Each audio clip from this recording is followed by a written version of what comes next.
Hi there, welcome back.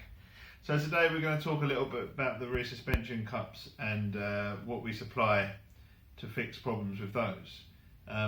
This is an example of a rear suspension cup. They sit on the trailing arm and it's what the bottom of the spring, the road spring, locates in. You have the seat, a rubber seat, and there's shims to adjust the height setting. But the biggest problem that you get with these is because they're basically a bowl, any water will just sit in there and before long it just corrodes, and these just get a big hole in them and eventually they'll fall away and your spring will end up punching through the bottom of them.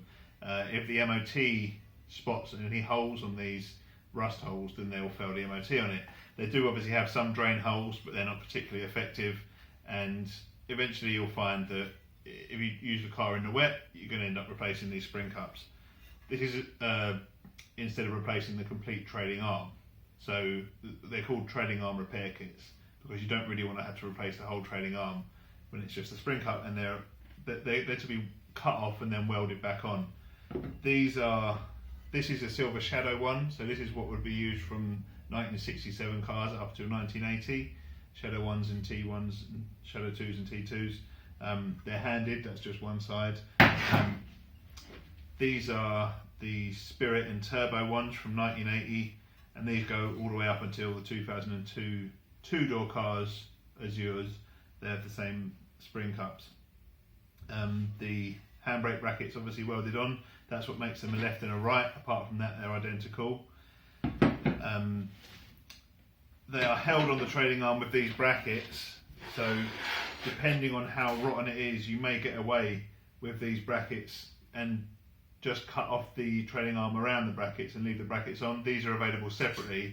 If you need them, you have to cut these off at the trailing arm and then weld those on as well. It's a much easier job if you can just get away with cutting off the trailing arm. The way to do this, you put the car on the ground with the wheels on its wheels, so the suspension is compressed.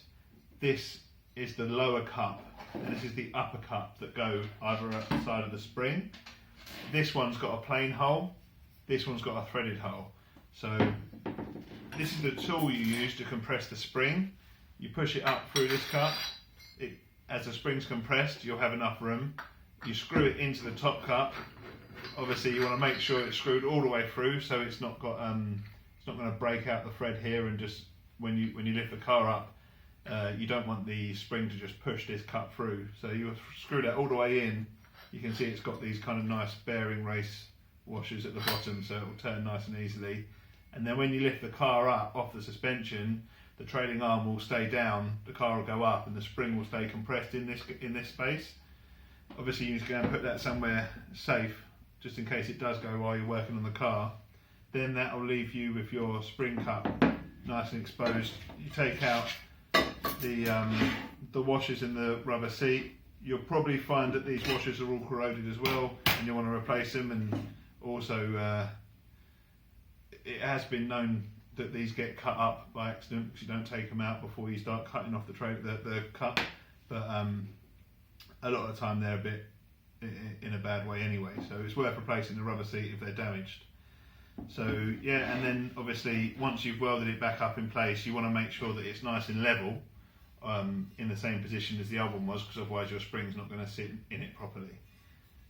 You obviously want to rust protect it afterwards and make sure your welds are strong, but it's not a particularly complicated job, just quite a lot of cutting and grinding and welding to get it back in. So this saves you replacing the whole trailing arm. So that's pretty much it. If you do have any questions, please feel free to ask in the comments below. We're also giving away our Bentley cap, and we're going to give away a goodie bag. We're going to enter a draw for everyone who likes and shares the video. So if you want a chance to win the Bentley cap and the goodie bag, please like and share the video. That's all for now.